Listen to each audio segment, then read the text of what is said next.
आज की ये जो महत्वपूर्ण प्रेस कॉन्फ्रेंस है, ये बड़ा गंभीर मुद्दा है। आप देख रहे हैं कि लगातार उत्तराखंड से बाहरी राज्यों के लोग यहाँ पर फर्जी प्रमाण पत्र बना करके, फर्जी निवास प्रमाण पत्र बना के, फर्जी जाति निवास प्रमाण पत्र बना करके यहाँ के लोगों का हक मार रहे हैं। तमाम अभी तक आपने डीएलएड से लेकर के तमाम भर्तियों में देखा, और लेटेस्ट जो मामला है, ये जो नीट की जो काउंसलिंग हो रही है, लगातार बाहर के लोग जो हैं यहाँ पर प्रवेश ले रहे हैं फर्जी प्रमाण पत्रों के आधार पर। दूसरे राज्यों में, चंडीगढ़ से लेकर के अन्य राज्यों में तो वो लोग पकड़े भी जा रहे हैं, उनको जो है तत्काल बाहर भी किया जा रहा है। लेकिन उत्तराखंड में दुर्भाग्यपूर्ण तरीके से इस तरीके के फर्जी प्रमाण पत्र वाले लोगों को लगातार संरक्षण दिया जा रहा है। यहाँ के जो बच्चे हैं जिनका हक मारा जा रहा है, उनके अभिभावक लगातार यहाँ पर जो चिकित्सा शिक्षा निदेशक से लेकर के, मेडिकल यूनिवर्सिटी से लेकर के, शासन मंत्री महोदय से लेकर के सचिव तक जो है लगातार इस बारे में संज्ञान बता रहे हैं। और जब कहीं से कोई रिस्पॉन्स नहीं हुआ तो हमें जो है मजबूरन कोर्ट की शरण में भी जाना पड़ रहा है। हमारी ये मांग है कि भाई आप भी जान रहे होंगे सभी मीडिया के साथी कि किस तरीके से पहली और जो दूसरी काउंसलिंग यहाँ पर हुई है।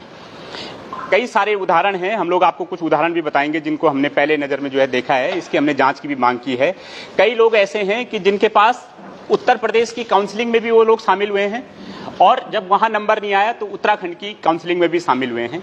एक उनिबा हबीब है, ये 10वीं और 12वीं इनका उत्तर प्रदेश से है।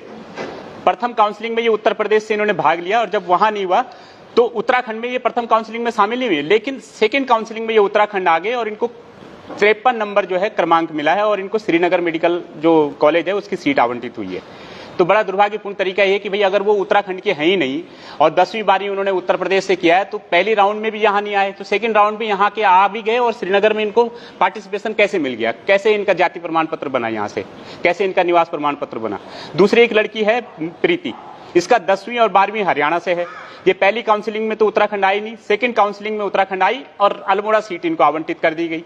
बड़ा सवाल ये है कि भैया जब तुम पहली राउंड काउंसलिंग में यहाँ थी नहीं, सेकंड काउंसलिंग में तुम यहाँ आई, तुम्हारा जाति प्रमाण पत्र अचानक से बना किसने दिया।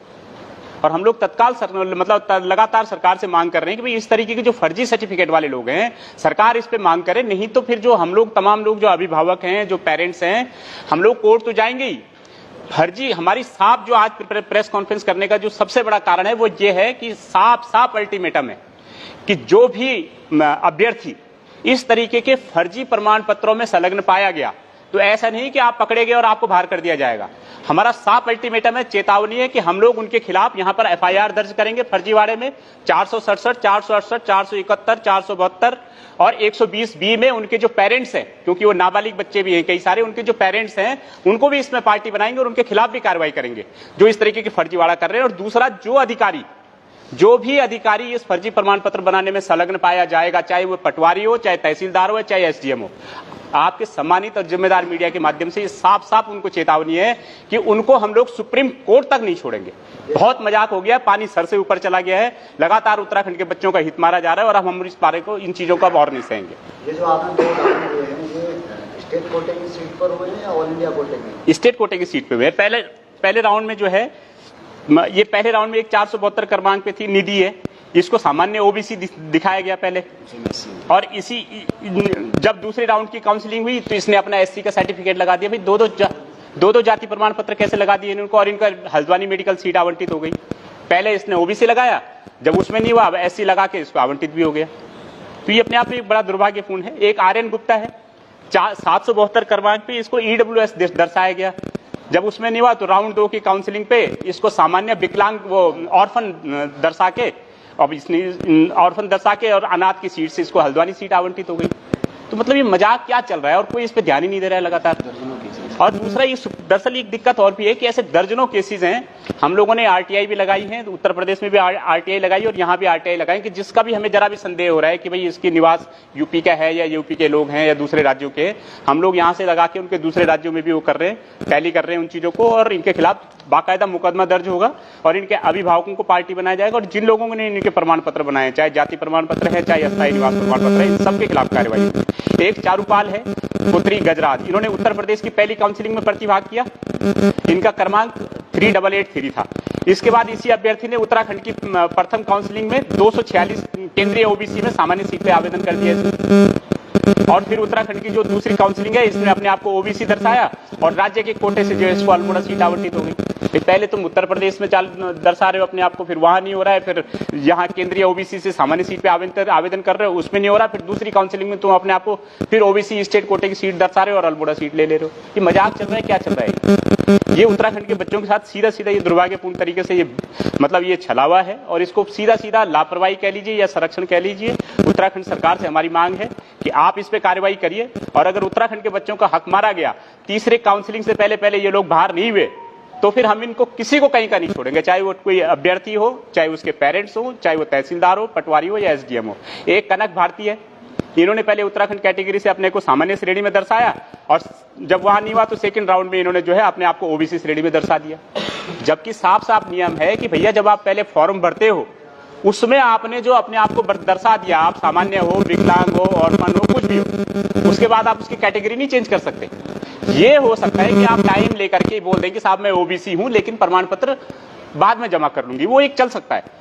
लेकिन आप पहले दर्शा रहे हो खुद को सामान्य, फिर बाद में दर्शा रहे हो ओबीसी, पहले दर्शा रहे हो ओबीसी, फिर दर्शा रहे हो एससी। यूपी में भी आप 10वीं बारी यूपी से कर रहे हो, हरियाणा से कर रहे हो, कहीं और से कर रहे हो, फिर यहाँ सीट ले रहे हो। ये क्या मजाक चल रहा है उत्तराखंड? तो इसलिए हमारा कहने का मतलब है कि क्योंकि सुप्रीम कोर्ट की गाइडलाइन के अनुसार हो रहा है यहाँ पे काउंसलिंग, और इसको बढ़ाया नहीं जा सकता, क्योंकि काउंसलिंग बढ़ाने में थोड़ा सा दिक्कत है। लेकिन इसीलिए हमारा कहना है कि या तो सरकार थर्ड काउंसलिंग से पहले ये सारी चीजें सॉर्ट आउट करे, नहीं तो फिर हम सबको पार्टी बनाएंगे, कोर्ट में भी और पुलिस के पास भी।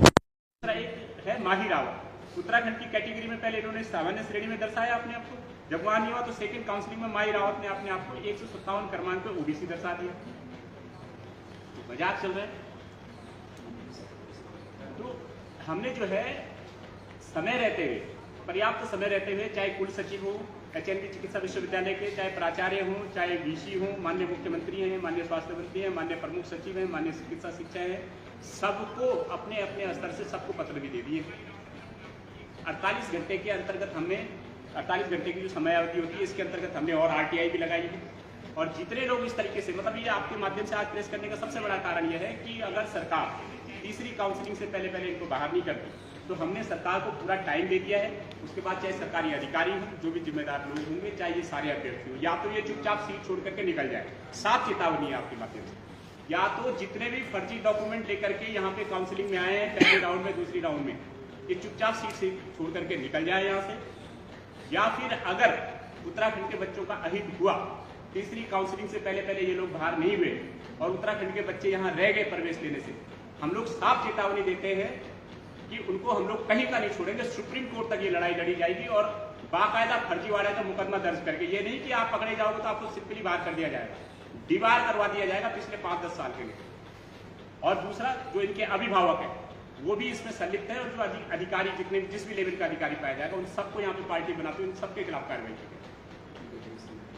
और ईडब्ल्यूएस के ऐसे बहुत सारे मैटर हैं कि सामान्य में नहीं हुआ तो दूसरी काउंसलिंग में अपने आप को ईडब्ल्यूएस दर्शाती है। जाति प्रमाण पत्र बनाना ओबीसी से लेके एससी से लेके ऐसे मजाक होगी।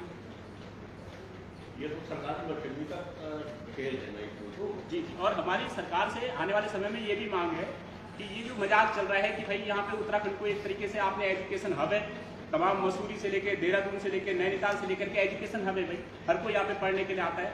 अब आपने पूरे मतलब भारत के जितने भी अपराधी से लेकर के सेलिब्रिटी से लेकर के कोई भी व्यक्ति अपने बच्चों को चुपचाप यहाँ पढ़ा रहा है। जिन लोगों ने ये राज्य बनाया, जो लोग यहाँ के लिए मरे खपे, फिर वो लोग रह जाते हैं, ये क्या मजाक है? ठीक है, हमने कह दिया कि या तो आप शुरू से लेकर यहाँ पढ़े हो तो भी आपका एक तरीके से अधिकार बनते हैं कि आप यहाँ की परीक्षाओं में शामिल हों। लेकिन जो लोग सिर्फ और सिर्फ 10वीं और 12वीं करते हैं, यहाँ से 10वीं 12वीं करने के लिए यहाँ आते हैं, क्योंकि ये सेफ सीट है, उत्तराखंड सॉफ्ट राज्य है, यहाँ के लोग थोड़ा सा पिछड़े हुए हैं, दुर्गम भौगोलिक परिस्थितियों वाला राज्य है, तो वहाँ के लोग क्या करते हैं, केवल 10वीं 12वीं करने के लिए यहाँ आते हैं और फिर यहाँ की नौकरियों में जो है वो लोग पार्टिसिपेट करने के उत्तराधिकारी वो अधिकारी हो जाते हैं। तो हमारी सरकार से ये भी मांग है कि जो बच्चा प्राइमरी से लेकर के लगातार यहाँ पढ़ रहा है उसको तो एक बार को चल भी जाएगा, तो यहाँ पार्टिसिपेट कर सकता है। लेकिन जो सिर्फ और सिर्फ 10वीं 12वीं यहाँ से करता है, उस पर ये जो नियम है कि 10वीं 12वीं जो करेगा यहाँ से वो पार्टिसिपेट कर सकता है, इस नियम को वापस दिया जाए। ये भी मुझे आपके सम्मानित चैनल्स के माध्यम से, सम्मानित मीडिया के माध्यम से सरकार से ही मांग है। और अगर सरकार इसे आने वाले समय में नहीं ठीक करती है तो जिस तरीके से सरकार ने मूल निवास और भू कानून पे हम लोगों ने सरकार को मजबूर किया है, उत्तराखंड की जनता ने सरकार को पुनर्विचार करने के लिए और कार्रवाई करने के लिए, हम लोग साफ साफ कह रहे हैं, हम लोग इस मुद्दे पर फिर से सड़कों पर उतरेंगे और सिर्फ जो 10वीं 12वीं करने वाले लोगों का ये जो नियम है कि जो यहाँ की भर्तियों में शामिल हो सकते हैं, इस नियम को हम लोग वापस करवाएंगे। इसलिए सरकार से मांगे या तो आप करवाइए समय रहते, और नहीं तो फिर हम सड़कों पर उतर के करेंगे। इसका जो खामियाजा है, जो आपकी छवि खराब होगी, इसकी सारी जिम्मेदारी आपकी होगी। और दूसरा, हमने आपको ये पहले बता चुके हैं कि जो भी ये फर्जीवाड़े हैं, थर्ड काउंसलिंग से पहले वापस आ जाए, चले जाए यहाँ से छोड़ के उत्तराखंड। उत्तराखंड कोई खाला का घर नहीं है कि आप जो मर्जी बना करके यहाँ पे आ जाओ, जैसा मर्जी वैसा प्रमाण पत्र बनाओ, जो मर्जी करो, और आपको कोई पकड़ेगा नहीं, और पकड़ेंगे तो आपको सिंपली बाहर कर दिया जाए, सिंपली डिबार कर दिया जाए। ऐसा इस बार नहीं होने वाला। हम लोग इन फर्जी प्रमाण पत्रों के आधार पर कूट रचना की मुकदमा दर्ज करवाएंगे और छोड़ेंगे नहीं किसी को सुप्रीम कोर्ट का, चाहे अधिकारी हो चाहे। ठीक है, सिमल जी एक सवाल है, ये फर्जी प्रमाण पत्र सिर्फ इन्हीं सीटों के लिए इस्तेमाल किए जा रहे हैं, ये तो जरूरी नहीं है, लेकिन जिस तरह ये फर्जी प्रमाण पत्र बनाए जा रहे हैं उस पर क्या रोक, कैसे रोक लगेगी? इस पे जब तक यहाँ पे 2-4 एसडीएम बर्खास्त नहीं हुए, 2-4 तहसीलदार जेल नहीं गए, 3-4 पटवारियों को टांगा नहीं गया, तब तक मुझे नहीं लगता है कि यहाँ पे संरक्षण, क्योंकि इनको संरक्षण कौन दे रहे हैं? वोट बैंक के लालच में यही के नेता दे रहे हैं, उन्हीं को हमारी जनता वोट दे रही है। तो जनता को भी ये समझना पड़ेगा कि हम किन नेताओं का सपोर्ट कर रहे हैं भाई। एक और वो लोग हैं जो मूल निवास भू कानून के लिए लगातार लड़ रहे हैं, अपना कैरियर छोड़ रहे हैं, अपनी नौकरियां छोड़ रहे हैं, अपना तमाम टाइम लगा रहे हैं, और दूसरी ओर वो लोग हैं जो आए दिन जो है नदी नाले खाने कब्जा रहे हैं, उनको नियमितीकरण कर रहे हैं। कोई सिपन कोर्ट के लिए एक मर्द बच्चा कोई आवाज उठा के नहीं दिया, कोई नेता अगर किसी ने बोला हो सिपन कोर्ट के लिए, जितने भी यहाँ पे मेन स्ट्रीम के सोकोर्ड स्थापित नेता हो, कांग्रेस हो या भाजपा हो, किसी ने कहा हो कि सिपन कोर्ट वालों को भी हम नियमित करेंगे भाई? अरे वो मसूरी के हैं, पहाड़ के लोग हैं, उत्तराखंड के मूल निवासी, उनके लिए किसी की जुबान नहीं खुलती। और नदी नाले खाने कब्जाने वालों को जो है हर कोई बोल रहा है इनको नियमित करो, क्योंकि वो वोट बैंक है आपका, क्योंकि हजारों लाखों की संख्या में उनको पता, आपको पता है कि एक दिन जाना है वहाँ पे, दाल रोटी सब्जी चावल ये पकड़ाना है, पैसे बांटने हैं, दारू बांटनी है, और वोट आपका हो जाए। ये क्या मजाक चल रहा है? जनता को भी इस बात के लिए आगे आना होगा। और दूसरा, हम लोग भी इस बात की साफ वो कर रहे हैं कि चाहे डीएलएड की भर्तियां रही हों, चाहे नर्सिंग की भर्तियां रही हों, अवैध प्रमाण पत्र, फर्जी निवास प्रमाण पत्र बनाने वालों की बाढ़ आ रही है। यहाँ तक कि जो सहारनपुर से लेकर के दूसरी जगहों के जो लोग हैं, फर्जी जाति प्रमाण पत्र बना के यहाँ विधायक हो गए। आपस में कभी विधायकों की गैंगवार होती है, तब निकल के सामने आता है कि अच्छा ऐसे मामला है, बाद में उनका टाई अप हो जाता है, पार्टी वाले बिठा के उनकी बात कर लेते हैं, उनका मामला सॉर्ट आउट हो जाता है। ये चल क्या रहा है? ये सरकार चल रही है, गैंग चल रही है, चाहे कोई भी सरकारें रही हो। इन 20, 25, 24 सालों में हमारी साफ साफ निवेदन है सारी सरकारों से, सारी सरकारों के नेताओं से कि भाई ये फर्जीवाड़े पे रोक लगनी चाहिए, सबको एक साथ मिलकर इस पे आगे आना चाहिए। अगर इस तरीके से फर्जी निवास प्रमाण पत्र, फर्जी जाति प्रमाण पत्र बनते रहेंगे, और उत्तराखंड के जो एक्चुअल लोग हैं, जो बच्चे बेचारे एक्चुअल प्रैक्टिस कर रहे हैं, एक्चुअल में काम कर रहे हैं, उनका हक अगर इसी तरीके से मारा जाएगा तो ये अलग राज्य बनाने का जो औचित्य है ये कुछ नहीं है, ये फेलियर स्टेट है, और हम लोग ये होने नहीं देंगे।